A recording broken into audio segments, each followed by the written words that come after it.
아침 신문 귀로 읽기 김용민 PD의 조간 브리핑. 커피. 이제 아무거나 마시지 말자. 커피를 즐기는 사람들에게 질 좋은 한 잔의 커피는 하나의 권리입니다. 커피를 아는 전문가가 정성을 다한 로스팅으로 만든 제대로 된 커피. 제제 원두커피로 여러분의 권리를 누려보세요. 02-749-1002 주소창에는 카페제제.co.kr 그리고 검색창에는 카페제제를 검색하세요.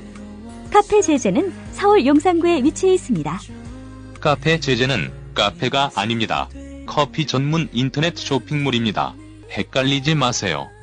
예, 김용민 PD와 함께하는 조간 브리핑입니다. 네, 세월호 침몰 사고 관련해서 또 오늘도 먼저 짚어봐야 될 것 같습니다. 예. 지금 정홍원 국무총리가 진도 현지에 내려가 있는데, 묵고 있는 숙소가 좀 문제가 되고 있군요. 예, 국민일보 8면 기사부터 보겠습니다. 예.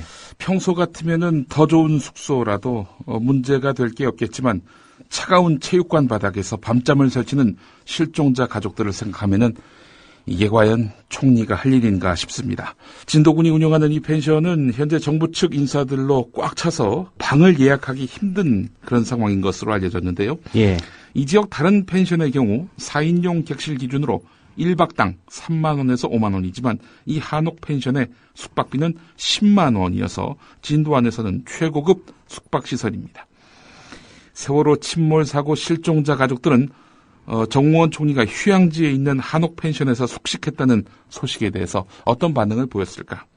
한 분의 이야기입니다. 국민일보 기자와 가진 인터뷰인데 정부 관료들의 형식적인 위로에 실망한 것이 한두 번이 아니기 때문에 국무총리가 휴양지에 머물고 간 것은 놀랄 일이 아니다. 이젠 무능한 정부에 더 바랄 것도 없다. 이렇게 말을 했다고 합니다. 예. 어제 보도를 보니까 정부 당국에서 숙소가 좀 부족하니까 단순한 관광 목적으로 진도를 방문하는 건 좀 자제해달라 이런 얘기를 하던데. 네. 예, 정작 웬만한 숙소들은 정부 관료들이 다 차지를 하고 있군요. 자기들이 지금 거기 있으니까 괜히 와서 숙박난 가중시키지 말라 이런 얘기인 것 같습니다. 예, 물론 관광 목적으로 현재 진도를 방문한다는 것은 시기상으로 적절해 보이지는 않습니다. 예. 이 실종자 가족의 일침이 있습니다. 무능한 정부에 더 놀랄 것도 없다, 더 바랄 것도 없다, 이런 지적인데요. 예. 오늘도 정부 책임론 다시 한번 좀 짚어볼 수밖에 없는 그런 상황입니다. 좀 하나하나 짚어볼까요? 예. 계속해서 국민일보 1면을 보겠습니다. 여객선 세월호가 지난 2월에 정부의 선박검사를 대행하는 한국선급이라는 곳에서 매년 실시되는 정기 중간검사를 받았다고 합니다. 양호 판정을 받았다고 하는군요. 자, 그리고 엿새 만에 실시된 특별점검에서 5곳 불량이라는 상이한 그런 지적을 받았습니다. 자, 이 5곳 불량이라고 지적한 곳은 바로 인천해양경찰서입니다. 해경에서 이 불량이 있다 이렇게 진단한 건데요. 불량을 진단했다면 이게 불량을 양호로 바꿨는지 후속 단속이 있어야 되는 거 아니겠습니까? 예. 후속 단속은 어떻게 했느냐?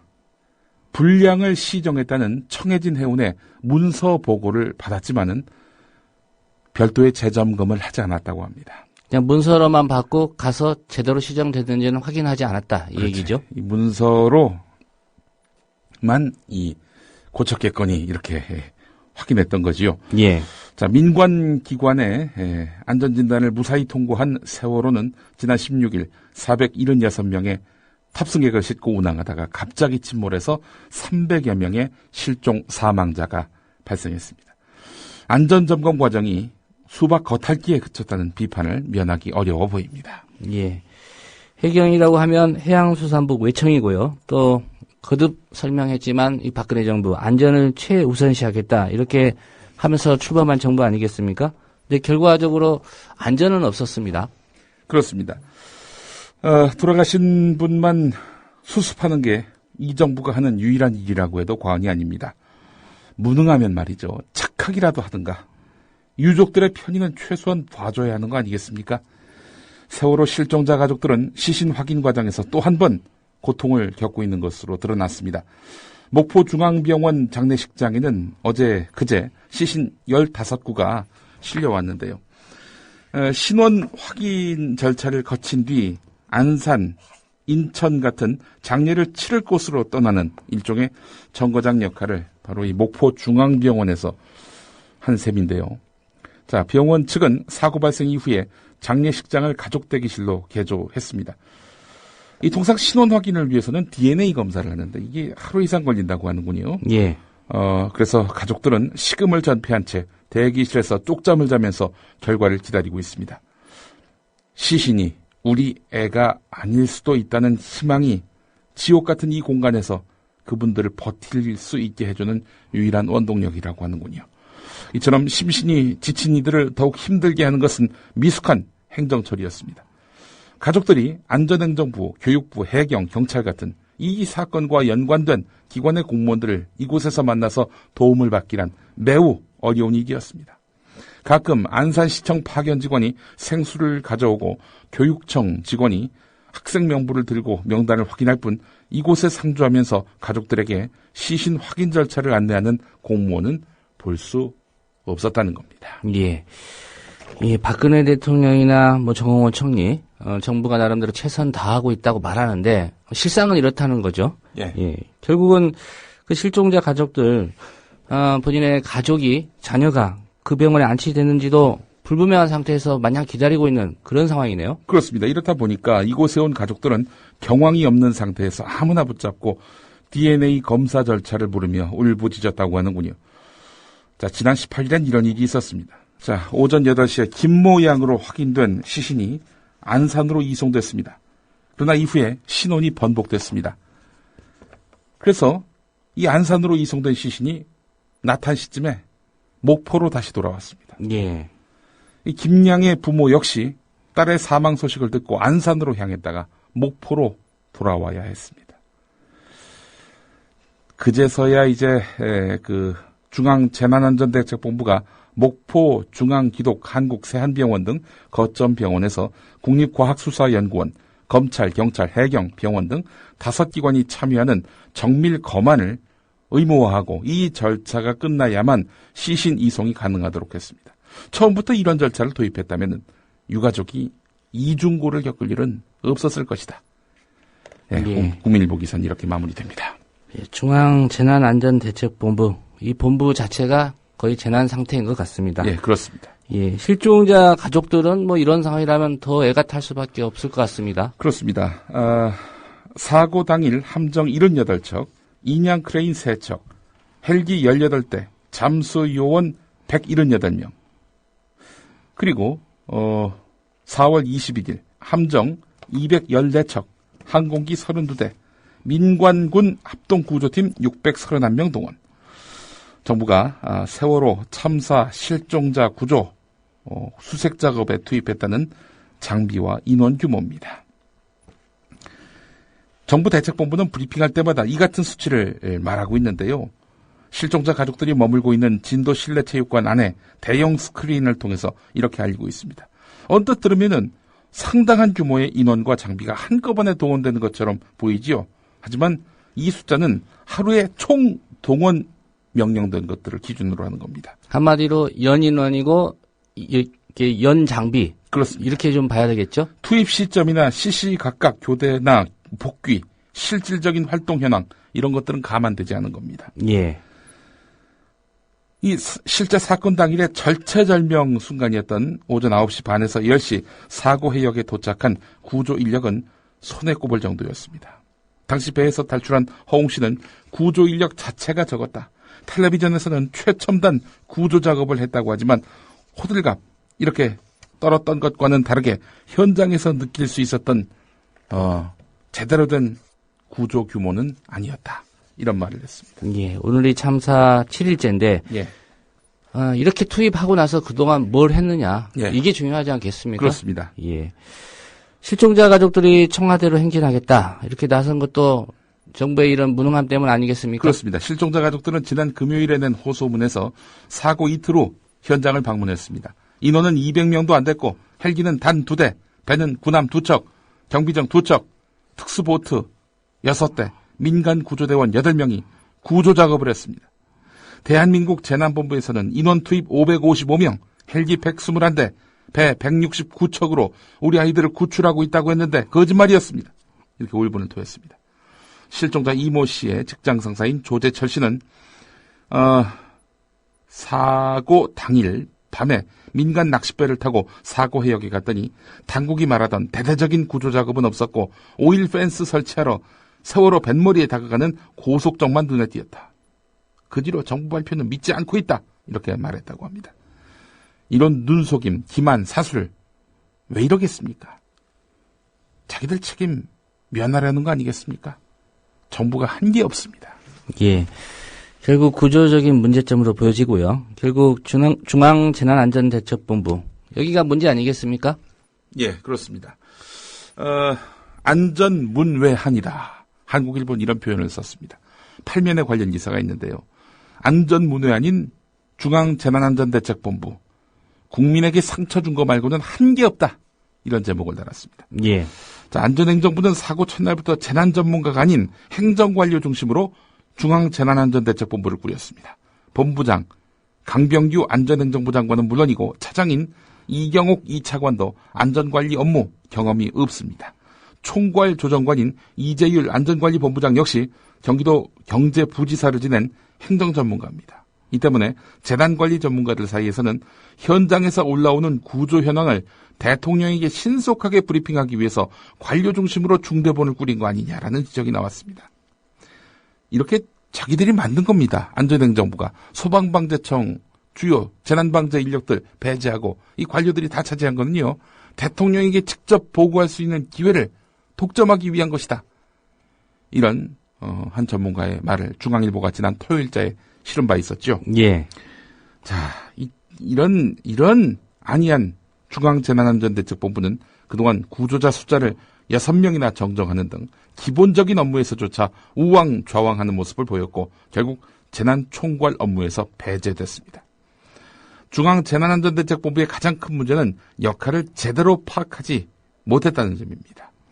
올해 2월에 재난 및 안전관리기본법이 개정돼서 붕괴나 침몰 사고 같은 사회재난은 안전행정부가 맡는 것으로 정리됐지만 막상 사고가 터지자 구조자 숫자만 집계하는 것도 제대로 집계한 것도 아니었죠. 재난피해 집계본부로 전락하고 말았던 겁니다. 예. 구조자 숫자를 6번이나 예. 정정한 그런 어처구니 없는 행태가 이어졌고요. 예. 예, 아무래도 이번 사고로 인해서 우리 정부의 위기관리 능력 지금 질타를 받고 있는데 예. 예, 박근혜 정부 역시 위기고요. 예. 이 위기를 탈출하기 위해서 누군가 희생양이 되는 거 아니냐 이런 분석들도 좀 나오고 있죠. 자, 이런 설들이 파다한데요. 이런 가운데 오늘 조선일보 일면을 보겠습니다. 선박 부실하게 관리한 해양수산부 마피아 전방위 수사 이런 제목입니다. 해수부 마피아 해양수산부 국토해양부 전현직 관료들을 말하는 겁니다. 박근혜 대통령이 어제 청와대 수석비서관 회의에서 민형사상 책임을 져야 할 대상으로 법과 규정을 어겨 사고 원인을 제공한 사람, 침몰 과정에서 의무를 위반한 사람, 책임을 방기했거나 불법을 묵인한 사람들이라고 했습니다. 그러면서 이런 일을 선사를 대표하는 이익단체인 해운조합에서 해왔다는 것도 구조적으로 잘못된 일이다. 해양수산 관료들이 38년째 해운조합 이사장으로 재직하고 있는 것 또한 서로 봐주기식 비정상의 그 관행이 고착되어 온 것은 아닌지 밝혀야 할 것이다. 이렇게 또 박근혜 대통령이 말했는데요. 하지만 대통령은 사과 한마디 없었습니다. 예. 해양수산부 관료 출신들이 이 사람들 해운조합의 때문에 이번 사고가 났다 이런 식의 인식을 하고 있는 거예요. 대통령이. 예, 이사장을 38년째 맡아오고 있다. 예. 예. 동아일보 역시 이 부분을 좀 지적을 한 것 같습니다. 네. 해수부 마피아를 거론한 다음 날 오늘자 사설에서 네. 이렇게 지적을 하고 있습니다. 네. 박 대통령 그걸 이제 알았나 이런 제목인데요. 예. 자, 박 대통령은 자리 보전을 위해서 눈치만 보는 공무원들은 반드시 퇴출시킬 것이라고 경고했으나 국민은 어리둥절하다. 공직사회의 그런 모습을 매일 보고 듣고 겪기 때문이다. 그런 사실을 대통령 취임 1년 2개월이 다 돼서야 알았다는 현실이 도리어 놀랍다. 이 슬쩍 대통령을 비꼬는 것 같습니다. 자, 그러나 핵심은 이겁니다. 동아일보가 말하고자 하는 박 대통령은 사고의 단계별로 철저하게 규명해서 무책임과 부조리, 잘못된 부분에 대해선 강력하게 책임을 묻겠다라고 강조했다. 대통령이 얼마나 질책을 해야 우리 공무원들은 움직인단 말인가? 이런 내용으로 이제 글이 마무리됩니다. 대통령이 못난 참모를 만나서 고생한다는 인식을 주려고 애쓰는 조선일보, 동아일보입니다. 예. 한겨레 지면을 좀 살펴보겠습니다. 이 구조적 늑장 대응, 결국 청와대 책임이 크다, 이런 지적을 하고 있는 것 같습니다. 예. 일면에 관련 기사가 있는데 박근혜 대통령이 참사 발생 닷새 만에 정부의 위기 대응 시스템 부실과 재난 대응 컨트롤 타워의 부재를 비판한 건데요. 자, 박근혜 대통령 사고 발생 직후에 곧바로 해양경찰청장에게 전화를 걸어서 특수부대를 투입하라고 지시하고 오후에는 중앙재난안전대책본부를 찾아서 구조 인원에 왜 차이가 있느냐라고 질책을 했습니다. 다음날 실종자를 만나서 지시사항이 지켜지지 않으면 여기 사람들 다 물러나야 한다며 사고 수습 전면에 나섰는 듯 했습니다. 이 같은 활동에 대해서는 저는 굉장히 비판적으로 봅니다만은 잘했다라고 보는 사람들이 야당 안에도 서도 있었단 말이죠. 예. 자, 그런데 그 이후에 무슨 일이 있었느냐. 대통령이 이렇게 추상같이 이 구조에 만전을 기하라고 현장을 찾아가면서까지 지시를 했는데 그 이후에 어떤 후속 조치가 있었느냐? 없었다는 겁니다. 그뿐이었다는 거죠. 청와대는 대통령의 사고 수습 행보 외에 정부 부처 업무를 감독하고 조율하는 기관으로서 사고 상황을 어떻게 파악하고 어떤 조처를 지시했는지 명확히 밝히지 않고 있는 것입니다. 청와대는 이와 관련된 질문에 답변을 피하고 있을 뿐 아니라 대통령이 최초 보고를 받은 시각도 공개하지 않고 있습니다. 자칫 이번 사건이 청와대 책임론 또는 청와대 역할 부재론으로 번질 것을 우려한 때문으로 보이는데요. 예. 한겨레는 그래서 일면에서 청와대 책임이 크다 이렇게 못 받고 있습니다. 예. 어제 일부 보도를 보니까 안행부가 사고 발생을 청와대에 한참 후에 문자로 최초 보고했다, 이런 보도도 있었는데요. 예. 예. 청와대는 몰랐다. 나중에 알았다. 청와대도 당했다. 못난 참모들 때문에 대통령이 고생하고 있다. 예. 그런 알리바이들을 만들려고 하는 것일까요? 예, 지적하셨듯이 부처별 혼선 대단했었는데 예. 이 과정에서 청와대가 나서 적극적으로 대처한 흔적을 또 찾아보기도 어려운 상황 아닙니까? 그렇습니다.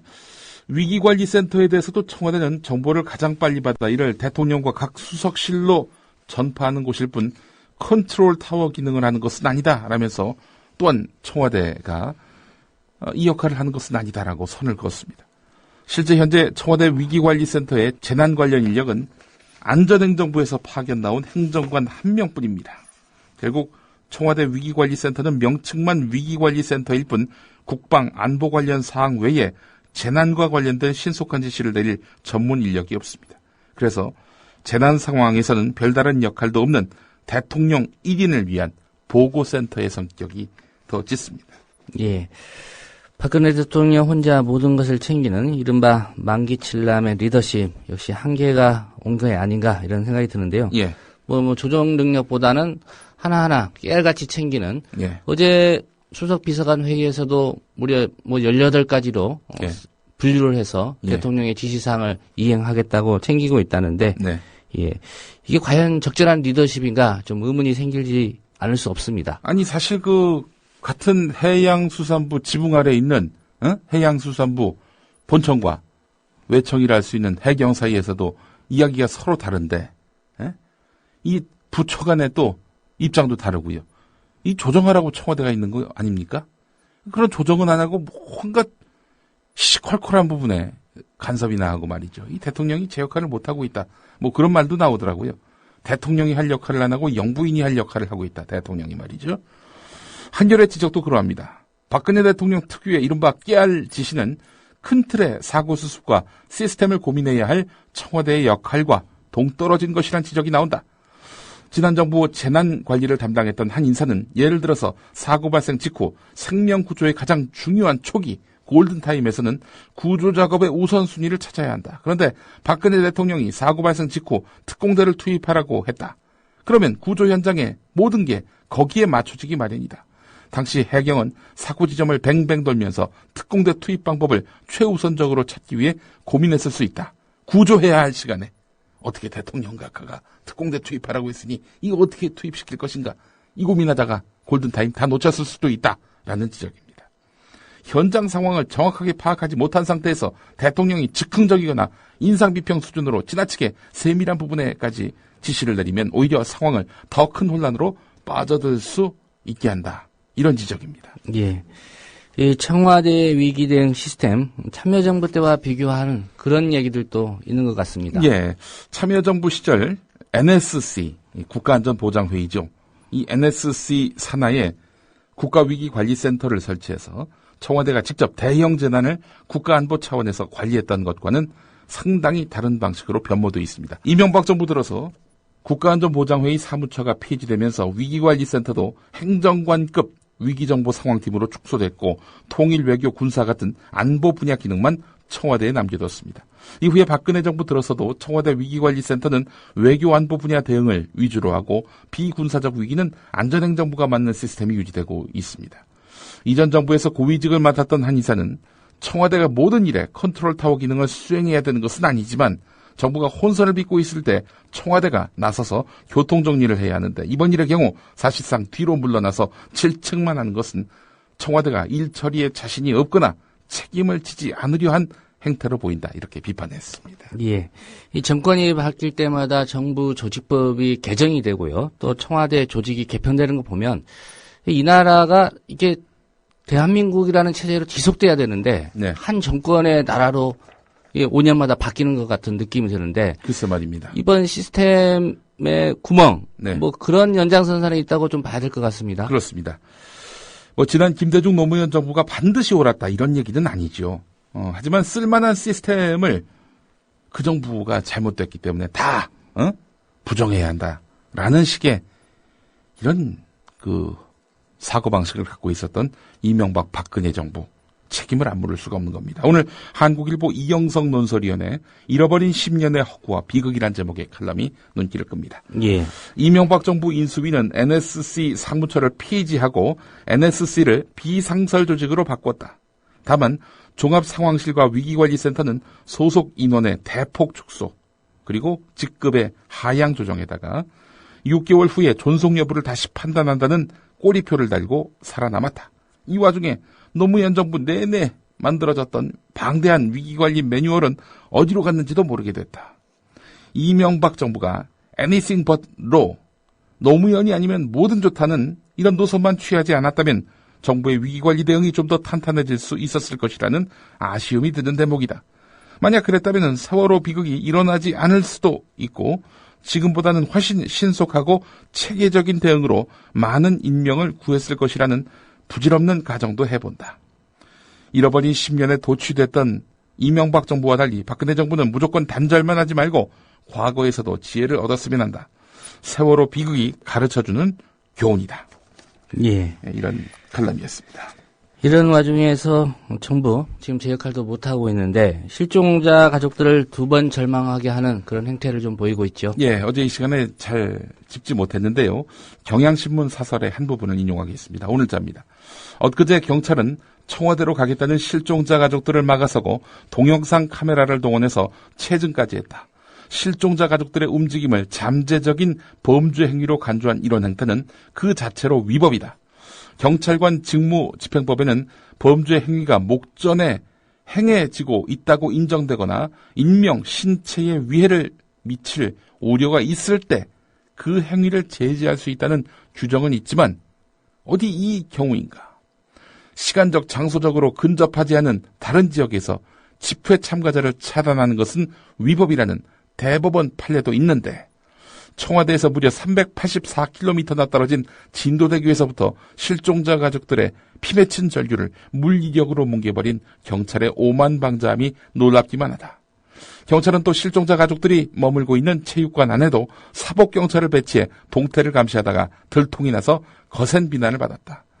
어린 아들, 딸을 찾지 못해서 울고 있는 가족들에게 진심 어린 위로를 해도 시원찮을 판에 힘으로 누르고 몰래 감시나 하는 따위에 정신 나간 짓을 했다니 믿어지지 않는다.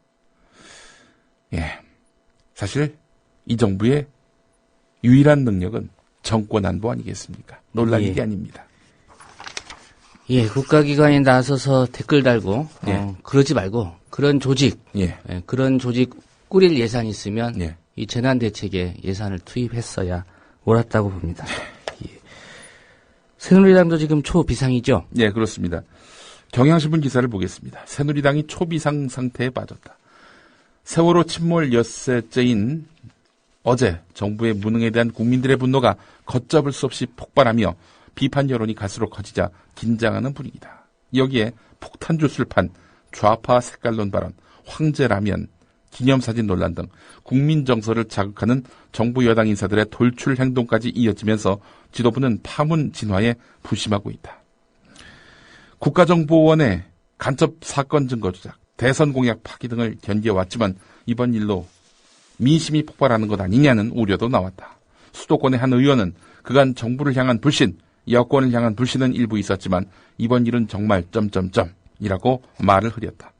2010년 지방선거 당시 천안함 사건 때보다 더 악재가 될 것이라는 관측도 있다. 당시엔 북한이라는 외부 요소로 분노가 표출되는 구조였지만 이번 사건에서는 무능한 정부가 국민적 분노의 대상으로 지목됐다는 것이다.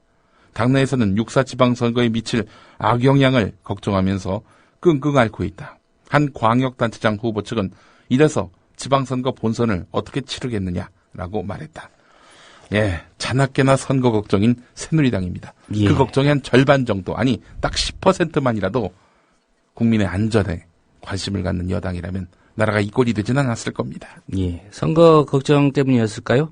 어제 정몽준 의원 아들 한마디로 좀 망언인데 예. 본인이 직접 나서서 어쨌든 아버지로서 좀 부덕의 서치다 이런 관점에서 사과를 했죠. 예. 아들이 무슨 글을 썼느냐. 비슷한 사건이 일어나도 이성적으로 대응하는 다른 국가와 다르게 우리나라 국민들은 대통령이 가서 최대한 수색 노력을 하겠다는데도 소리 지르고 욕하고 국무총리한테 물세례를 한다. 이는 국민 정서 자체가 굉장히 미개한데 대통령만 신적인 존재가 돼서 국민의 모든 요구를 충족시키기를 기대하는 게 말도 안 되는 것이다. 국민이 미개하다 이런 얘기죠. 예. 참. 아주 미개하다라는 표현 또 한번 못을 박았습니다. 국민이 모여서 국가가 되는 건데 국민이 미개하니까 국가도 미개한 거 아니냐 이렇게 말을 했습니다. 이건 뭐 실언이라고 말할 수 없는 겁니다. 이건 망언입니다. 말 그대로. 자, 이런 가운데 일간 베스트 저장소 일베 회원이 경찰에 덜미가 잡혔습니다. 명문대 출신이라고 하는데요. 예. 세월호 침몰 사고 실종자를 성적으로 모욕하는 글인데 이 기사에 잘 안 나와 있는데 제가 찾아봤습니다. 무슨 내용이었냐면요. 산소가 희박해져가는 배 안에서 집단으로 XX가 있을 것 같지 않느냐. 성적으로 모욕하는 글이라고 제가 말씀드렸죠. 배 안에서 집단으로 XX가 있을 것 같지 않느냐. 정신 나간 자입니다. 한마디로. 명문대 졸업생이라고 또 알려져 있죠. 공부 잘하면 뭐합니까? 이렇게 쓰레기가 되는데 말이죠. 예. 오늘 여기까지입니다. 예, 새누리당 권은희 의원, 권은희 의원의 실종자 가족을 선동꾼으로 매도했던 그 파문도 좀 전해지고 있는데요. 예. 정말 우리 사회 공직자들 뭔가 좀 각성하는 그런 계기가 필요한 것 같습니다. 아니, 기본적으로 남의 아픔에 공감할 수 없는 사람들이 사이코패스에 이르기 쉽다라고 말씀드렸죠. 공감할 수 없는 사람들입니다. 저는 이렇다고 봅니다. 예. 김용민 PD의 조간 브리핑이었습니다. 국민 라디오 지지하는 4가지 방법 아시나요? 다운로드하기, 별점 주기, 댓글 달기, 구독하기. 국민 라디오를 보다 많은 이들에게 전할 수 있는 가장 손쉬운 방법. 다운로드하기, 별점 주기, 댓글 달기, 구독하기. 잊지 마세요. 다운로드하기, 별점 주기, 댓글 달기, 구독하기.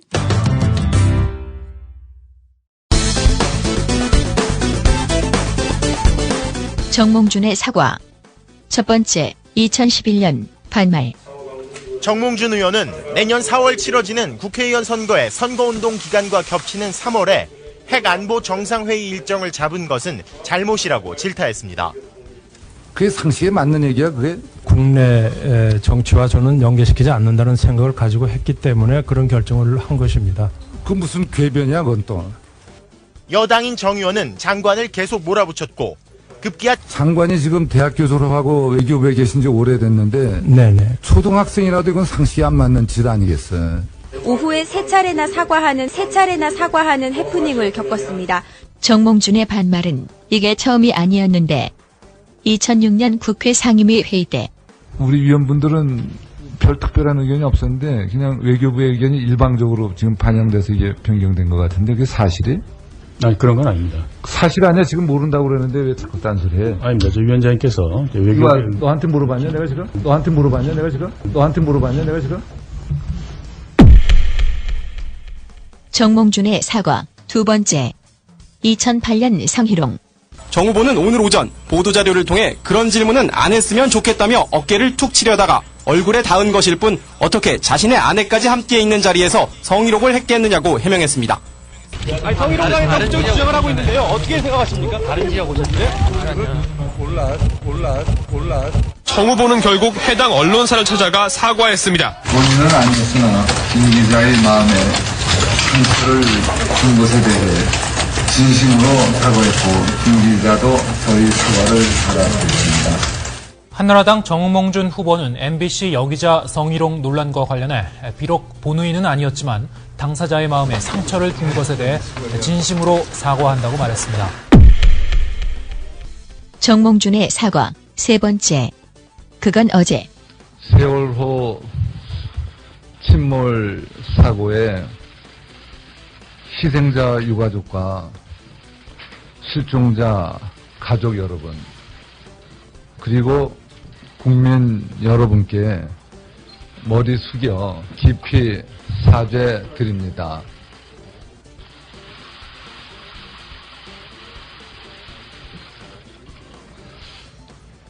제 막내 아들의 철없는 행동에 아버지로서 죄송하기 그지 없습니다. 저희 아이도 반성하고 있지만 이 모든 것이 아이를 제대로 가르치지 못한 저의 불찰입니다. 이번 일로 마음에 상처를 입으신 유가족과 실종자 가족 그리고 국민 여러분께 다시 한번 진심으로 사죄드립니다. 가상으로 꾸며본 아들과 아버지의 대화. 그게 상식에 맞는 얘기야 그게? 아버지, 그냥 애국심 차원에서 쓴 말이었는데. 초등학생이라도 이건 상식에 안 맞는 짓 아니겠어요? 아버지, 이렇게 된 거 후보 그만두시고 2조 원 어치 주식을 그냥 갖고 계세요. 그 무슨 궤변이야 그건 또.